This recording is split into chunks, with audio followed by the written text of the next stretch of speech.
जय हिंद दोस्तों, मैं आप सभी को आइडियल स्टडी पॉइंट में स्वागत करता हूं। मैं आप सभी के बीच लेकर आ गया हूं क्लास 10th का आपका हिंदी सब्जेक्ट का काव्य खंड का ये दूसरा चैप्टर लेकर आ गया हूं, जिससे आपका एग्जाम में जितने भी ऑब्जेक्टिव या सब्जेक्टिव क्वेश्चन पूछे जाएंगे इसी वीडियो में आपको कंप्लीट मिलने वाला है। तो वीडियो को शुरू से अंत तक जरूर देखिएगा। तो चलिए स्टार्ट करते हैं, शुरू करते हैं। चैप्टर का नाम है प्रेम आईनी श्री राधिका, है ना, करील के कुंजन ऊपर वारव, जिसके लेखक कौन है जी? रसखान। ठीक है, तो चलिए शुरुआत करते हैं। तो सबसे पहले हम महत्वपूर्ण बिंदु की बात करेंगे। तो महत्वपूर्ण बिंदु में सबसे पहला लिए हैं कि कवि रसखान का जन्म कब हुआ था? तो 16वीं सदी में माना जाता है। कब हुआ था इनका कवि रसखान जी का जन्म? देखा जाए तो कब से माना जाता है? तो 16वीं सदी में माना जाता है। ठीक है, अगला है इनके दो प्रमुख ग्रंथ है। कौन कौन है जी? एक है प्रेम वाटिका, एक है सुजान सागर। बहुत बार ऑब्जेक्टिव में आ गया है कि रसखान जी का प्रमुख ग्रंथ कौन कौन है? तो प्रेम वाटिका और सुजान सागर। ठीक है ना, सुजान ये है सुजान रसखान, प्रेम वाटिका सुजान रसखान। आगे देखिए, रसखान सवैये छंद में सिद्ध है। रसखान जी काथी में? सवैये में और छंद में क्या है? सिद्ध है। ये भी ऑब्जेक्टिव में आया है। ठीक है, तो रसखान जी क्या है? सवैये और छंद में सिद्ध है। अगला, रसखान ब्रज भाषा के प्रमुख कवि थे।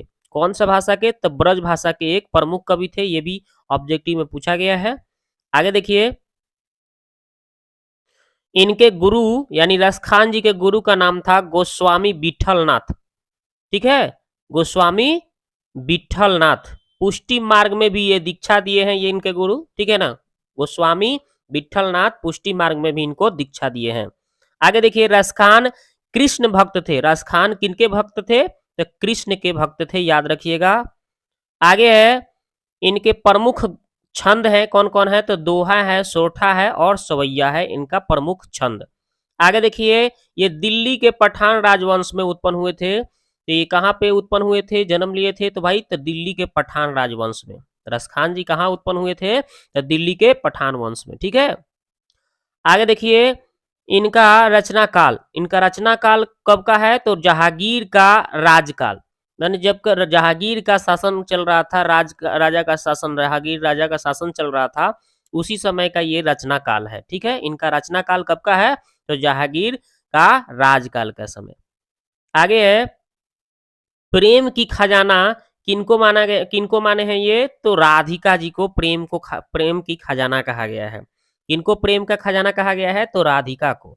और प्रेम रूपी किनको कहा गया है? प्रेम का रूप किनको कहा गया है? तो श्री कृष्ण को प्रेम का रूप कहा गया है। नंदलाला को प्रेम का रूप कहा गया है।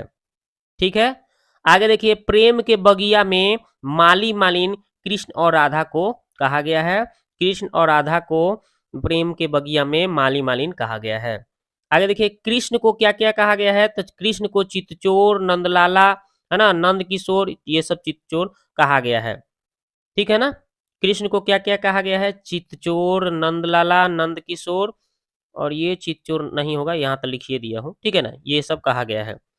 अब ऑब्जेक्टिव अब हम लोग देखेंगे। तो देखिए, सबसे पहले ऑब्जेक्टिव पहला वाला है कि रसखान का रचना काल। तो रसखान का रचना काल आपको बताए ही हैं कि जहांगीर का राजकाल में हुआ था। सवैये एवं छंद के सिद्ध कवि कौन है? तो रसखान जी है। संप्रदाय मुक्त कृष्ण भक्त कवि कौन है? तो रसखान जी है। आगे देखिए, सुजान सागर किनकी रचना है? तो घनानंद की है। रसखान की कृति है प्रेम वाटिका। रसखान की कृति क्या है? तो प्रेम वाटिका है। आगे देखिए, इन मुसलमान हरिजन पै कोटिन हिंदू वारिये किसने कहा है? तो भारतेंदु हरिश्चंद्र ने कहा है।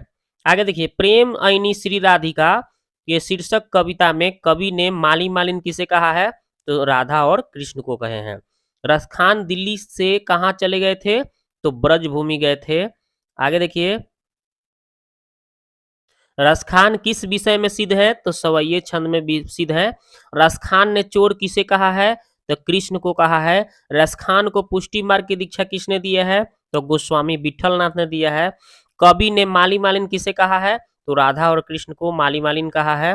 प्रेम ऐनी श्री राधिका में कितने दोहे हैं? तो 4 दोहे हैं।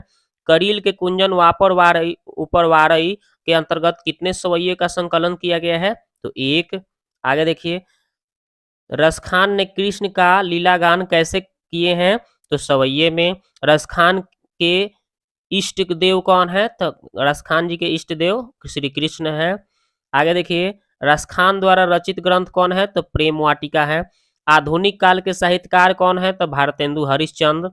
रसखान किस काल के कवि हैं? तो भक्ति काल के कवि हैं। सवैया में कैसी आकांक्षा प्रकट होती है? तो ब्रजभूमि निवास। आगे देखिए, रसखान ने चितचोर किसे कहा है? तो कृष्ण को कहा है। नंद नंद किसे कहा गया है? नंद नंद किसको कहा गया है? तो श्री कृष्ण को कहा गया है। प्रेम वाटिका किस प्रकार की रचना है? तो प्रेम निरूपण संबंधी। आगे देखिए, सुजान रसखान किस प्रकार की रचना है? कृष्ण के भक्ति संबंधी। रसखान का जन्म कब हुआ था? तो 1533 ईस्वी। कवि रसखान किस राजवंश में उत्पन्न हुए थे? तो पठान राजवंश में उत्पन्न हुए थे। अब चलिए हम लोग महत्वपूर्ण प्रश्न उत्तर देखेंगे। तो पहला प्रश्न है, कवि ने माली मालिन किसे कहा है और क्यों कहा है? इसका आंसर है, कवि रसखान ने राधा कृष्ण को माली मालिन कहा है क्योंकि जिस प्रकार पुष्प वाटिका में माली मालिन कार्य पुष्प को देखभाल करना है होता है, उसी तरह प्रेम वाटिका को कृष्ण राधा करते हैं। ठीक है, तो ये हो गया आपका। अगला क्वेश्चन है, कृष्ण को चोर क्यों कहा गया है? कवि का क्या अभिप्राय है, स्पष्ट करें। तो कवि रसखान ने कृष्ण को चोर कहा है क्योंकि कवि के अनुसार कृष्ण इनके मन को चुरा लिए हैं। तो चलिए ये आपका कंप्लीट हो गया, ठीक है ना। इसमें महत्वपूर्ण प्रश्न 2 ही था।